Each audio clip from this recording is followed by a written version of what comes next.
Hey guys, this is Nate. Today we've been working on this 2001 Dodge.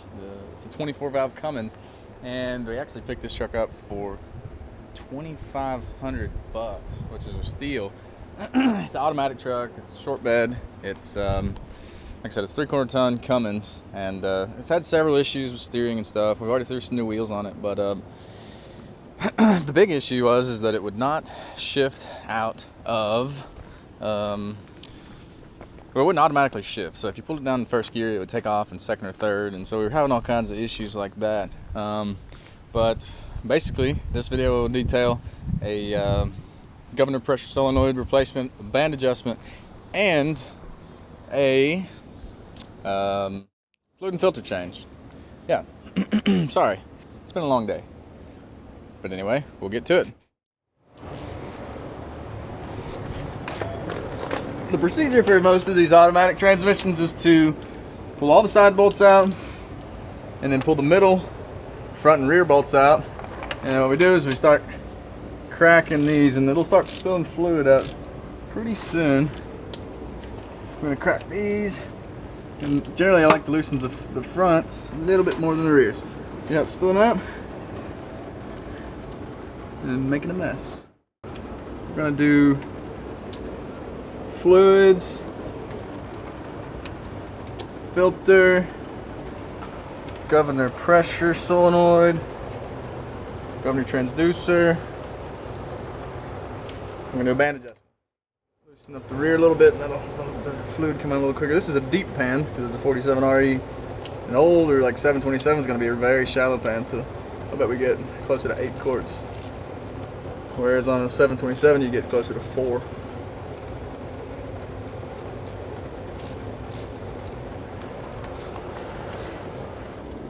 The reason we are doing this is because this truck would not shift through the gears. The had no slippage, but it would start out in second or even third.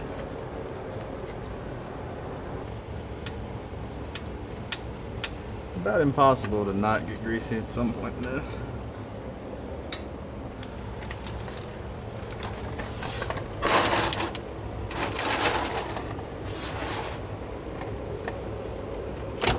Oh, oh, oh, that was not good. That came out. That was bad. I need things. It's on my face and my shirt. And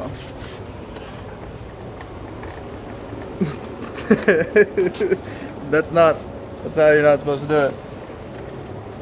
I haven't done that in a long time. Need to get a high-rise drain pan. A high-rise drain pan would be all right now, wouldn't it? Yeah. You wouldn't be here rolling around. All right. We're gonna take these last two out, and come on, it's not cooperating with me.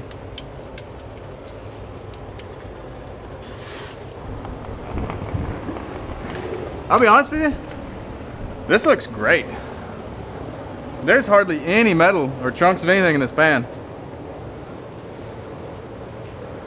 It'll be fun. The pan is smaller than I thought. You would order one with a small Nope. I actually, yeah, before we do it next time. It's not a lot. No, this is like best case scenario. I mean, there's hardly any metal in the pan. Wow. This is fantastic. This looks way better than that 727 I just did.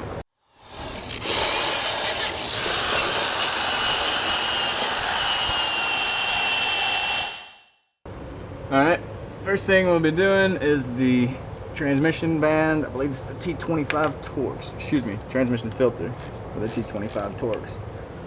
Break those free. Pull this front out.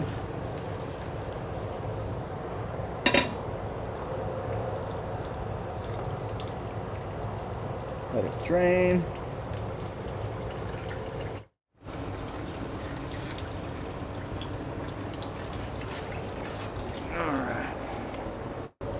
This is your governor body.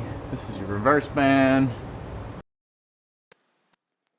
Okay, so right here, I basically lost the audio on it, but I'm trying to show the forward band adjustment. On the older trucks, like a 727, you're going to have a square adjuster, but on this truck, they use a Torx bit. So make sure you have a variety of Torx on hand, because the forward band adjustment is Torx, as well as several on the governor body and the transmission pan filter as well.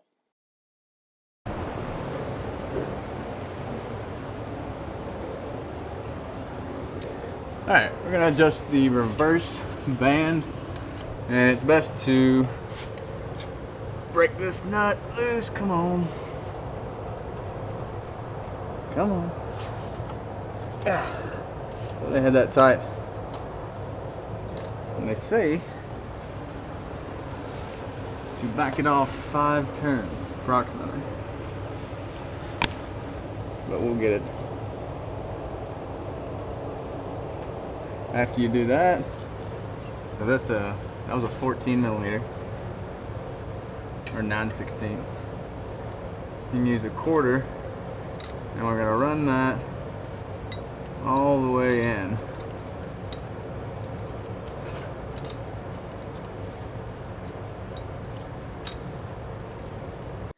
Sorry for the bad angle here. Also, I know I say run it all the way in, and that can be a little bit ambiguous, but generally they recommend like 72 inch-pounds for this. If you don't have a torque wrench, use a very small, just use a very small wrench and lightly snug it down. Don't force it down because you can damage your components. So just lightly snug it down, and then you can start backing out, counting your turns. And I put a paint mark on it. That way I'll be able to know how many times I've loosened it.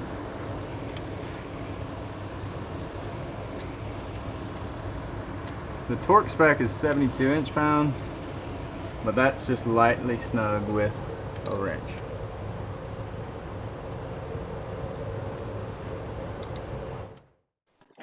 I'm still getting used to the GoPro on the head deal, so the rest of the shot unfortunately was looking at the transmission cross member, but the basic procedure for the reverse band is to back off the adjusting nut with a 9/16, approximately 5 turns. Turn the adjuster, which is a quarter inch, into about 72 inch-pounds, and then back that off 3 turns.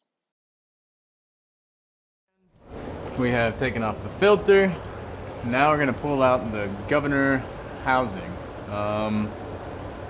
So this is your governor pressure solenoid with a little screen, which you can see it's clogged up. I hope you can see that it's clogged up.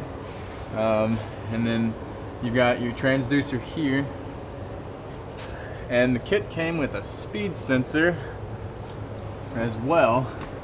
Anyway, we will start by taking some of these bolts out and hopefully get all this squared away. So it's big. It's probably 7/16.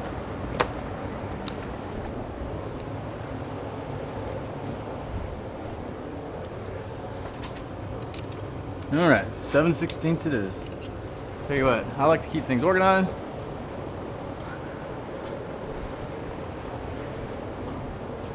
We're going to use one of my bitsters here. Tell you what, we'll put it right here. See that?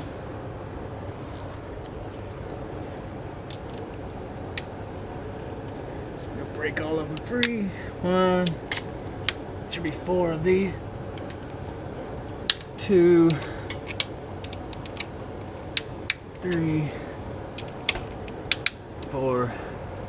Alright, we need to be very careful with this. Probably a 2-stage lock. Got a smashed fingernail, and I'm doing a poor job of this.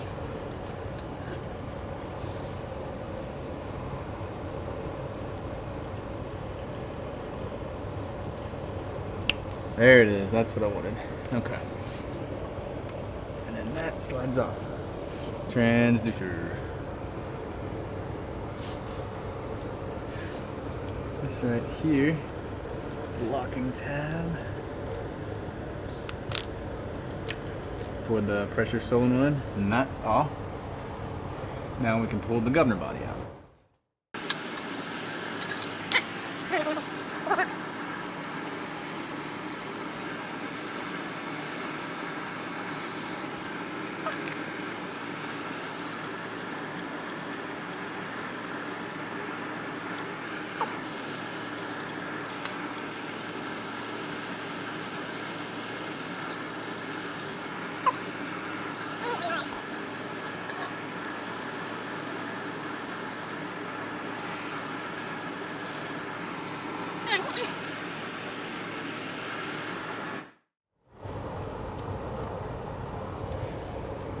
Alright, so those nuts were 7/16 and this is a T25.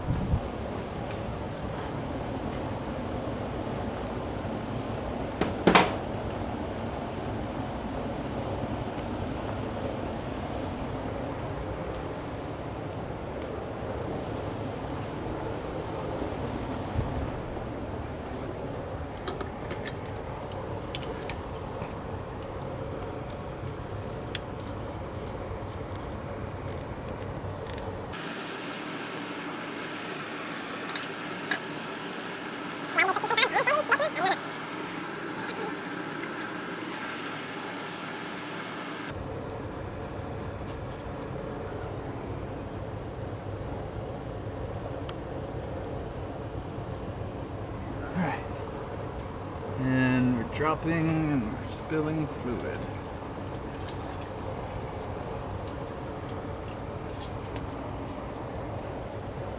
This is the governor, solenoid, and transducer housing. I'm not pretending to be any sort of transmission expert, but if I'm not mistaken, a lot of people will drill these out so they'll flow better. But anyway, we are not doing that. We are just replacing because we want this truck to drive and run. I don't know. Anyway, pry on the back side of this plate. Plate comes off, solenoid comes out, transducer slides out as well. Make sure everything's nice and clean.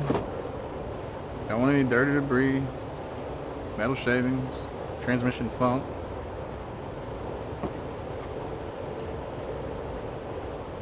Put a little bit of transmission fluid on our O-rings. Slide it in.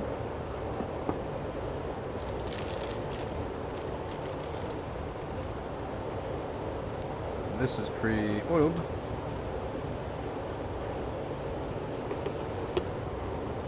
Compare that old to new. Pretty similar. Looks like the connector should be the same. A little bit larger body, but fingers crossed. Oops, gotta get our plate in there.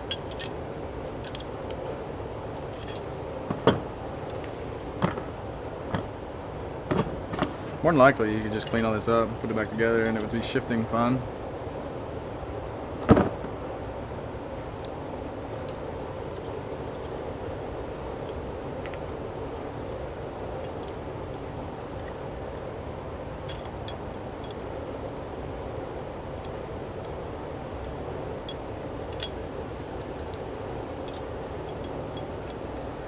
Alright, gotta go here, here. Here and here.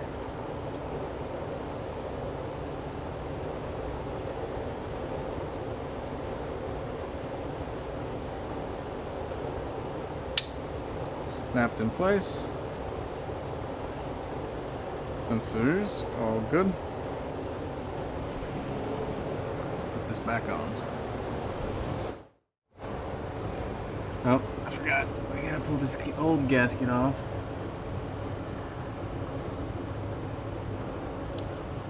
Tell you what, I forgot about the gasket. Give me a second.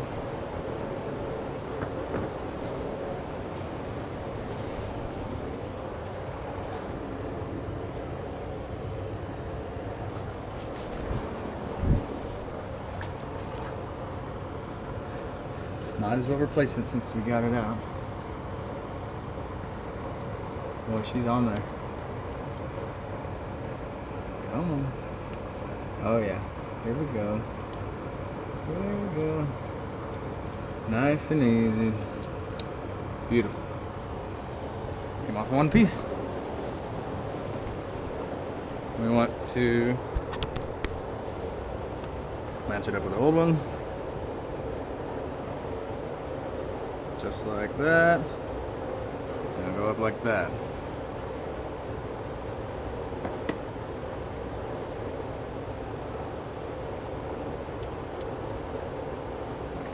quarts match. It's pretty good.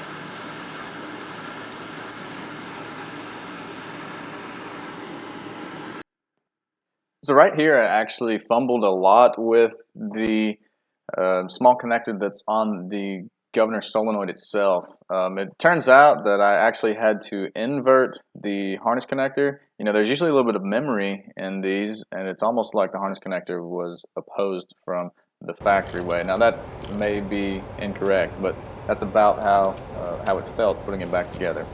Well, this shirt's been downgraded today. I wanted to address something that way it doesn't seem unrealistic. If you're doing this procedure, you should plug in the governor solenoid first and then bolt the governor body to the transmission. I actually had to take mine apart and then put it back together in that sequence. Got the gasket and the transducer and the solenoid. So at this point, it was late in the day, and I was just trying to get things back together and uttering complete nonsense. But here we're putting on the transmission pan filter. I believe that was a T25 Torx. And be very careful, the whole transmission is aluminum, so you want to choke up tight on your wrench and don't over tighten it. It's very easy to blow these threads out. Please keep that in mind.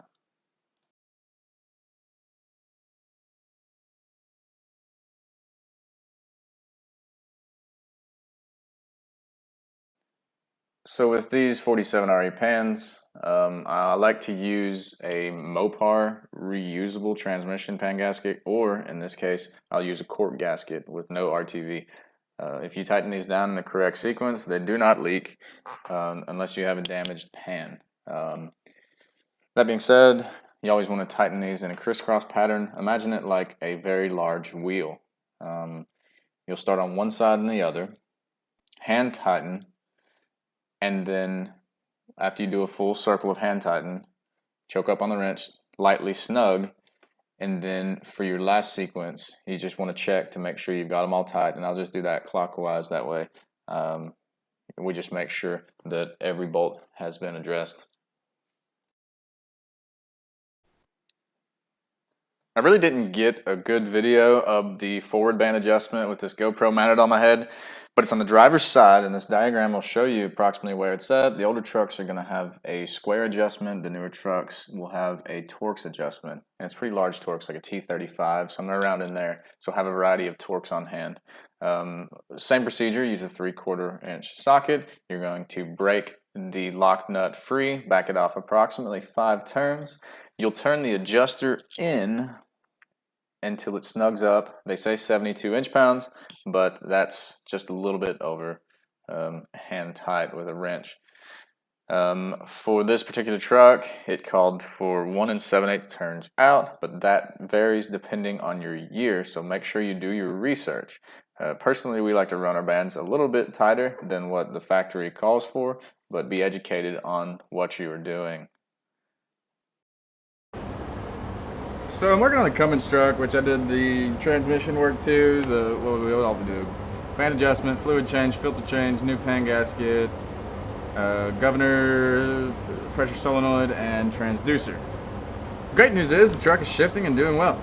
And we've been doing a lot of burnouts, and the truck is doing really awesome to be 280,000 miles. But one thing that I noticed, and I don't know if you can see this or not, I'm trying to get up in here, there's only, hold on, let's see here.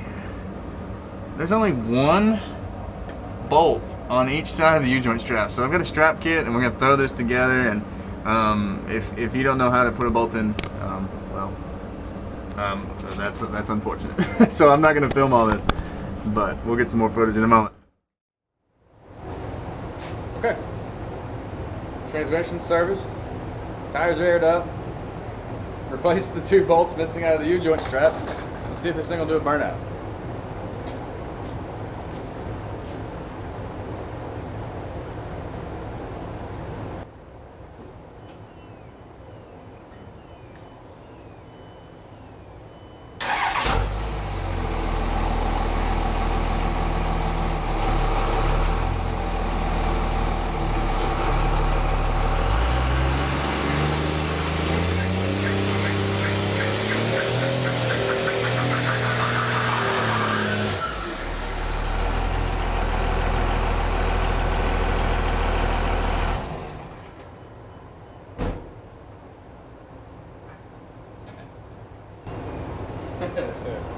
I think it does.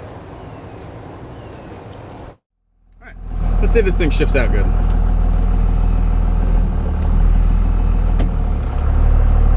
Prior to performing this, the truck was taking off in 2nd gear. And of course, that's no good. One thing to keep in mind, this the whole steering component is absolutely shot. All the center links on the steering, I guess it is.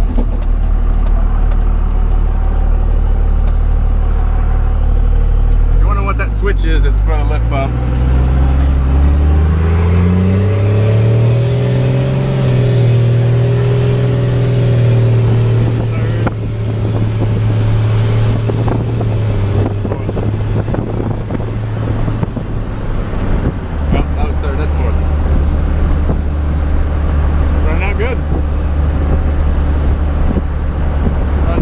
Shift smooth.